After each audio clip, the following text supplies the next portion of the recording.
아멘. 할렐루야. 오늘 하나님의 말씀 요나서 4장을 통해서 주시는 은혜와 감격이 오늘 우리 모두에게 가득하게 되시기를 주님의 이름으로 축원드립니다. 오늘 말씀의 제목은 연약한 나를 기다리시는 하나님입니다. 연약한 나를 기다리시는 하나님. 요나서가 어제 끝났더라면 참 좋았을 것 같습니다. 그런데 요나서 4장에서부터 요나의 실망스러운 모습이 조금 더 명확하게 기록되지요. 선지자로서 다분히 실망스러운 모습을 우리에게 보여주는데 왜 하나님은 굳이 우리에게 요나의 이런 불편한 모습을 우리에게 보여주면서까지 굳이 요나서 4장 한 장을 더 우리에게 선사하셨을까요? 오늘 말씀을 살피면서 이 요나의 불편한 모습을 우리에게 보여주신 이유가 무엇인가 함께 나누며 은혜를 나누고자 합니다. 첫 번째로 하나님께서는 우리에게 우리의 자아가 먼저 죽어져야 함을 보여주고 계십니다. 1절을 보면 요나가 매우 싫어하고 성내며라는 내용이 나오지요. 왕이신 하나님, 주인이신 하나님 앞에 요나가 이처럼 말도 안 되는 태도를 취한 것은 무엇 때문일까요? 한마디로 아직 그의 자아가 살아있기 때문입니다. 마음에 그의 뜻이 아직 살아있기 때문이지요. 이처럼 자아가 살아있었기에 자기 생각, 자기 뜻, 자기의 바람대로 이루어지지 않자 하나님의 절대적인 뜻, 그분의 지극히 자비롭고 은혜로운 그 행하심 앞에서 원망과 불평을 바라게 되는 것이지요. 우리가 하나님 앞에 순종하고 헌신하기 위해서는 가장 먼저 하나님 뜻 앞에서 내가 죽어져야 할 줄 믿습니다. 예수님께서도 하나님의 뜻을 이룰 때에 이렇게 말씀하시지요. 아버지여 나의 원대로 마옵시고 아버지의 뜻대로 하옵소서. 내가 죽어지고 내가 또 거기에서 무너질 때에 그때부터 하나님의 뜻이 드러나는 선택을 이루게 됩니다. 그래서 바울이 고린도전서 15장 31절에 이렇게 고백합니다. 형제들아 내가 그리스도 예수 우리 주 안에서 가진 바 너희에 대한 나의 자랑을 두고 단언하노니 나는 날마다 죽노라. 나는 날마다 죽노라. 내가 죽을 때에 예수 그리스도의 은혜와 능력과 그 힘이 드러나기에 나는 날마다 죽는다고 선언합니다. 그리고 이어서 고린도후서 4장 11절에 사도 바울은 이렇게 전하지요. 우리 살아있는 자가 항상 예수를 위하여 죽음에 넘겨짐은 예수의 생명이 또한 우리 죽을 육체에 나타내게 하려 함이라. 내가 날마다 죽을 때 하나님의 뜻이 드러나고 내가 날마다 죽을 때에 예수의 생명이 우리 안에 드러납니다. 그분의 은혜와 사랑이 드러납니다. 하나님 앞에 우리의 죄악된 본성, 악한 생각, 그리고 이기적인 바람 등을 다 쳐서 하나님 앞에 복종시킬 때에 내 자아가 죽어질 때에 하나님의 선하신 뜻이 살아있을 수 있다는 것입니다. 오늘 우리의 자아의 육의 것을 죽여야만 영의 생명으로 하나님께서 기뻐하는 삶을 살 수 있음을 이 요나의 불편한 모습을 통해서 우리에게 보여주고 계시는 것이지요. 죽어짐으로 예수의 생명을 드러내시는 오늘 우리의 한 날, 또 내 자아는 죽어지고 예수의 뜻이, 하나님의 뜻이 또 예수의 생명의 역사를 세상 가운데 드러내시는 저와 여러분들이 되시기를 주님의 이름으로 축원드립니다. 두 번째로 하나님께서는 우리가 흔들리며 변화됨을 보여주고 계십니다. 흔들리며 변화되는 우리의 인생. 여러분 성형외과 광고판을 보면 비포와 애프터로 나누어져 있습니다. 그 사진만 보면 야 여기에는 들어가서 나오기만 하면 저렇게 변하겠구나, 저렇게 확 달라지겠구나 할 정도로 그 광고판의 모습을 보면은 사람들이 마음이 혹하기도 한다고 합니다. 전 그래서 성형하러 가면 바로 그렇게 들어가자마자 나올 때 변화되는 줄 알았는데 그게 아니었습니다. 부은 얼굴로 통증과 피고름 속에서 몇 달을 미라처럼 생활하고 보내야만 그 이후에 모든 붓기가 살아나지고 또 통증이 사라지고 염증의 수치들이 다 사라진 이후에야 비포의 사진을 얻을 수 있다는 겁니다. 여러분 우리의 영적인 성령도 마찬가지인 줄 믿습니다. 단 한 방에 우리의 영혼도 우리의 마음도 우리의 생각도 한 방에 달라지는 것이 아니라는 것이지요. 바울은 이렇게 빌립보서 3장 12절에 말합니다. 내가 이미 얻었다 함도 아니요 온전히 이루었다 함도 아니라 내가 오직 그리스도 예수께 잡힌 바 된 그것을 잡으려고 달려가노라. 그렇게 회심하여 바뀐 이 사도 바울도 끝없이 하나님께서 내게 주신 그 표대를 향해서 달려간다 이야기합니다. 우리가 분명히 예수님을 믿기로 결단합니다. 분명히 기도하고 그때는 진심이었습니다. 그런데 그 진심이 오래가지 못한다라는 겁니다. 요나도 죽을 뻔했습니다. 고래 뱃속에서, 물고기 뱃속에서 또 열심히 기도하고 진심으로 회개하고 하나님께 돌이켰습니다. 자기의 뜻을 내려놓은 채로 하나님 안에서 자신을 맡깁니다. 그의 회심이 거짓되지 않았지요. 그리고 말씀의 사명도 감당해 내었습니다. 얼마나 아름다운 모습이었을까요? 그런데 그 뒤에 요나의 모습에 우리는 실망하게 되지요. 회심 이후에 모든 것이 장밋빛이고 모든 것에 말씀에 순종할 수 있을 것 같고 모든 환난과 핍박을 넉넉히 다 이길 수 있을 것 같았는데 꼭 그렇지만은 않다라는 겁니다. 오늘도 요나는 하나님의 말씀 앞에 흔들리며 나아가고 있습니다. 여러분, 베드로도 보시기 바랍니다. 믿음이 있어서 할렐루야 하고 나아갈 때는 바다 위를 걷습니다. 그런데 순간적으로 몰아치는 파도의 위협에 두려움에 떨면서 가라앉기도 하지요.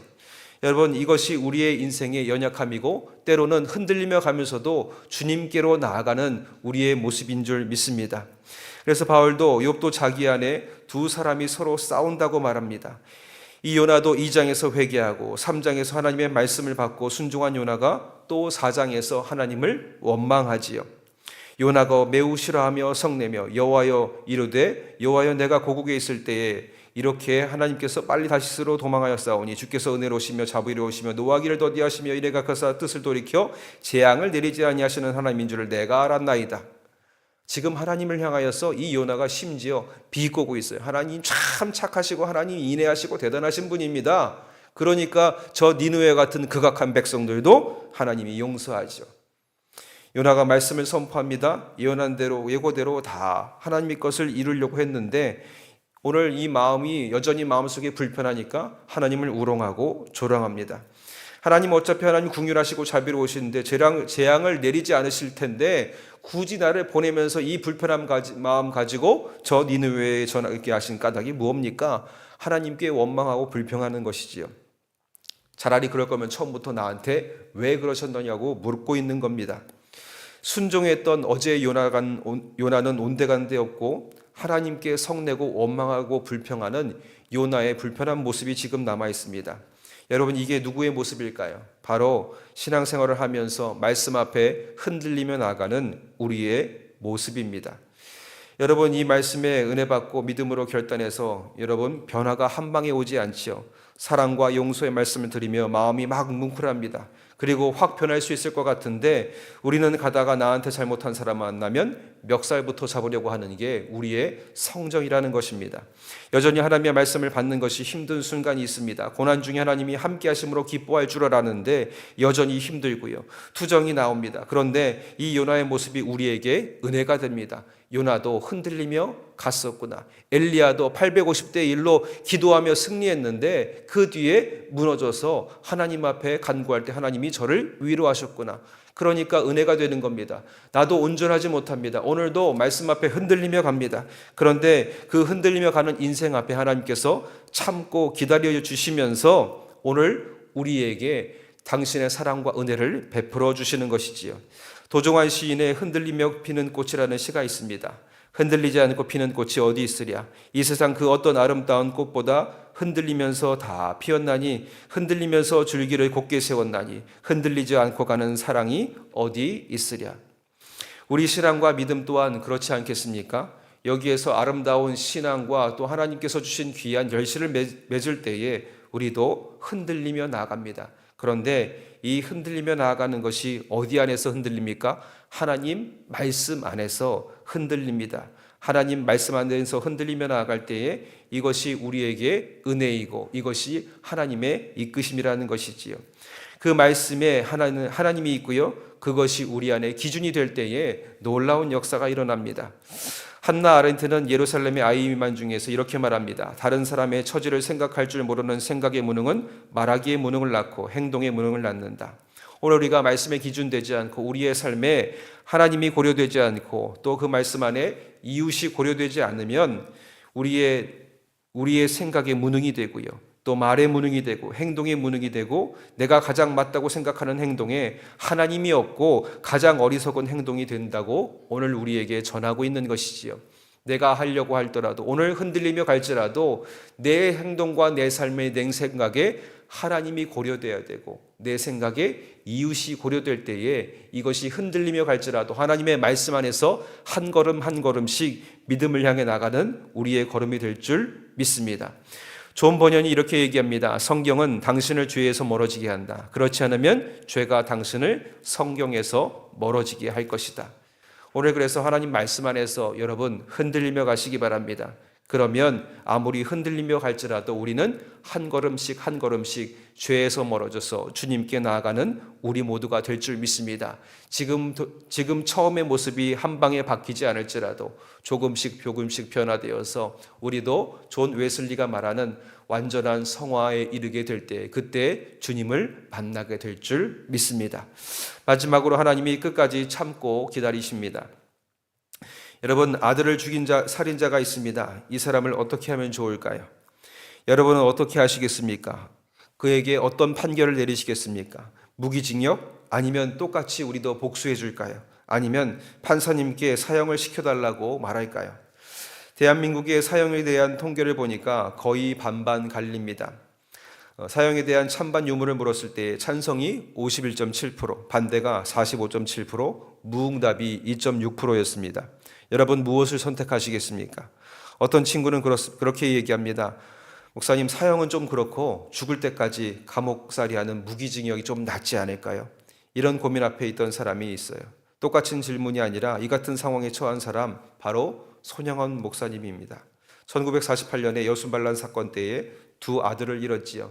그런데 두 아들을 죽인 그 살인자들을 향하여서 이 손영원 목사님의 선택은 그 죽인 살인자를 양자로 삼는 것이었습니다. 여러분 어떻게 이럴 수 있을까요? 어떻게 용서할 수 있을까요? 이미 내가 죽었고요. 내가 이미 용서를 받았기 때문에 가능한 것이었습니다. 바울의 고백 중에 내가 괴수 중에 괴수였던 나를 사랑하시고 참고 기다리신 하나님의 은혜가 있었기 때문에 내가 지금껏 나왔다 고백합니다. 죽을 수밖에 없는 이 죄인을 하나님이 건져주시고 인정해주시고 자녀 삼아주신 은혜가 그에게 있었기 때문에 내가 그 안에서 이미 죽었다 말하지요. 요나가 박넝쿨에 앉아서 참 좋았습니다. 그런데 하나님이 벌레를 보내셔서 그 박넝쿨을 갉아먹게 하시지요. 그러니까 요나가 막성을 냅니다. 어찌 이럴 수 있습니까? 차라리 절 죽여주세요. 그런데 하나님은 그에게 하나님의 마음을 품기를 원하시면서 오늘 요나서 4장 10절과 11절에 이렇게 말씀을 전하시지요. 여호와께서 이르시되 네가 수고도 아니하였고 재배도 아니하였고 하룻밤에 났다가 하룻밤에 말라버린 이 박넝쿨도 아꼈거든. 하물며 이 성읍 니느웨의 좌우를 분별하지 못하는 자가 12만 명이요 가축도 많이 있나니 내가 어찌 아끼지 아니하겠느냐. 저기 니느웨 백성의 좌우를 분별하지 못하는 12만 명의 백성과 가축도 많은데 내가 어찌 아끼지 아니하겠냐 하나님 말씀하십니다. 우리가 요나이기도 하지만 우리가 저 살인자와 같고요. 우리가 저 니느웨 백성과 같이 극악무도한 자인 것을 하나님 말씀하시는 겁니다. 이렇게 되면 저 사형집행에 대한 생각도 판단이 달라지는 거지요. 사실 나도 죄인입니다. 요나도 죄인이었어요. 그런 죄인을 향한 하나님의 결단이 심판이어야 한다면 오늘 사형에 대한 심판의 태도도 달라지게 되는 거지요. 그렇게 하나님은 요나의 이 불성실한 모습도 원망의 모습도 우리의 죄됨도 다시금 돌이켜 회복하고 흔들리며 갈지라도 주님께 나아오기를 오늘 여전히 하나님은 기다려주고 계시는 것입니다. 여러분 이게 은혜이고 이 은혜가 오늘도 나를 향하고 있는 줄 믿습니다. 우리의 죄로 하나님의 아들을 당신께서는 죽여야만 하셨지요. 십자가 앞에 달려놓지 않고서는 우리를 건질 수 없으셨기에 당신의 아들의 생명을 우리에게 보내셨습니다. 바로 우리의 죄 때문이지요. 그런데 하나님은 여전히 우리를 기다리시는 겁니다. 우리가 썩내든 썩내지 않던 그 마음을 하나님을 잘 알길 바라면서 차근차근 기다리시면서 오늘도 말씀을 보내시고 내일도 말씀을 보내시고 오늘 짧은 요나서 4장에 두 번이나 하나님께서 요나의 마음속에 말씀이 임하게 하시고 저를 돌이키게 하시는 또 한 번의 기다림과 또 한 번의 참으심이 오늘 우리에게도 있다라는 것입니다. 그래서 하나님은 요나에게 이렇게 말씀하시는 것이지요. 내가 썩내는 것이 옳으냐? 여러분, 이거지요. 요나가 비판한 대로 하나님이 돌이키지 않는 하나님이라면 지금 요나는 살아있을 수가 없습니다. 요나는 지금 자신이 죽음을 통과했던 사실을 잊어버린 것이지요. 여러분, 우리는 매일매일 수월의 깊이까지 빠져들었다가 나온 인생입니다. 바로 하나님의 은혜를 통해서 그 사랑으로 인하여서 죽어질 수밖에 없는 인생이 오늘 하나님 앞에 나와 있는 것이지요. 그리고 또 기다리십니다. 다시 한번 또 응답할 때까지, 또 온전히 하나님의 뜻을 마음에 품고 달려올 때까지. 그러기에 주님의 기다리심은 우리에게 은혜인 줄 믿습니다. 이사야 30장 18절과 19절에 이렇게 전합니다. 그러나 여호와께서 기다리시나니 이는 너희에게 은혜를 베풀려 하심이요 일어나시리니 이는 너희를 긍휼히 여기려 하심이라. 대저 여호와는 정의의 하나님이시라. 그를 기다리는 자마다 복이 있도다. 시온에 거주하며 예루살렘에 거주하는 백성아, 너는 다시 통곡하지 아니할 것이라. 그가 내 부르짖는 소리로 말미암아 내게 은혜를 베푸시되 그가 들으실 때에 네게 응답하시리라. 여러분, 누군가를 향한 하나님의 심판이 당연한 거라고 여전히 말할 수 있을런지요? 하나님의 심판은 당연한 것이 아니라 오늘의 우리의 연약함을 기다리시려고 애쓰시는 하나님의 몸부림이라는 겁니다. 만약에 하나님의 심판이 모두에게 당연하다면 우리를 향한 심판도 당연한 것이지요. 얼마나 무서운 일입니까? 그러나 주님의 기다림의 은혜와 긍휼이 세상을 향하기 이전에 내게 이미 임했습니다. 이 은혜를 다시금 마음에 품고 하나님의 기다리심을, 그 은혜를 새기시고 기억하시는 저와 여러분들이 되시기를 주님의 이름으로 축원드립니다. 그러면 때로는 용서하지 못하는 이들이 있을지라도, 그 용서가 내게 버겁고 힘들지라도 나를 죽기까지 우리를 용서하신 하나님의 은혜를 생각한다면 조금 더 하나님의 이 마음에 다가갈 수 있는 결단을 우리가 내릴 수 있게 될 줄 믿습니다. 오늘도 그 은혜의 자리에 서시면서 하나님의 기다리심의 은혜, 하나님이 참아주심의 은혜를 마음에 품으시는 저와 여러분들이 되시기를 주님의 이름으로 축원드립니다. 기도하겠습니다. 사랑의 하나님, 오늘도 하나님의 말씀 앞에 섭니다. 말씀 앞에 요나의 이 불편한 모습을 우리에게 보이시면서 아버지 하나님, 우리의 자아가 죽어야 됨을, 때론 우리가 흔들리며 갈지라도 말씀 안에서 흔들릴 때에 하나님의 뜻 안에서 한 걸음 한 걸음 주님께 나아갈 수 있게 됨을, 그리하여서 죄 가운데 멀어지고 원망 가운데 멀어져서 하나님의 뜻 가운데 나아갈 수 있는 우리의 가능성을 보여주신 하나님, 또 우리의 무너지는 원망과 불평의 모습에서도 다시 한번 참으시면서 우리를 기다리시는 하나님, 하나님의 참으심과 기다리심이 오늘 먼저 내게 은혜로 임했음을 생각하면서 아버지 하나님, 세상을 향하여서, 이웃을 향하여서 우리도 하나님처럼 저들을 품고 용서하고 저들에게도 동일한 하나님의 은혜와 하나님의 사랑을 전하기를 주저하지 않는 우리 모두가 되게 도와주시옵소서. 이 시간 주님 앞에 예물 드리는 손길들, 아버지 하나님, 기도하며 간구하며 하나님께 올려드리는 기도의 제목들이 속히 응답되게 하여 주시옵시고, 추수감사절이 오늘 아버지 하나님께서 이루신 우리 안에 부어주신 하나님의 은혜로 말미암아 하나님께 올려드리는 기쁨과 감격이, 감사가 넘치는 한 날 되게 도와주시옵소서. 그 은혜로 오늘도 우리를 이끌어 주실 것을 믿사오며 예수님의 이름으로 간절히 기도드렸사옵나이다. 아멘.